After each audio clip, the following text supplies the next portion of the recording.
ભરૂચના કરોડોના મનરેગા કૌભાંડનો મામલો ભરૂચ એલસીબી ગુજરાત પ્રદેશ કોંગ્રેસ ઉપપ્રમુખને પૂછપરછ માટે લઈ ગઈ છે।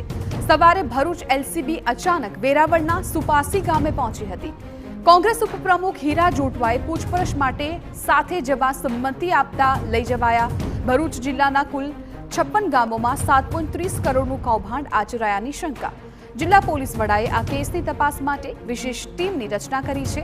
વિશેષ ટીમમાં 3 અધિકારી 6 પોલીસકર્મીનો સમાવેશ। ઉલ્લેખનીય છે કે મનરેગા કૌભાંડમાં વેરાવળની જલારામ એન્ટરપ્રાઇઝ અને મુરલીધર એજન્સી સંડોવાયેલી હોવાનું સામે આવ્યું। બંને એજન્સીઓએ મળી 11 ગામોમાં મનરેગા હેઠળના કામોમાં ગેરરીતિ આચરી સરકારના ₹19.64 લાખ ખંખેર્યાનો આરોપ છે।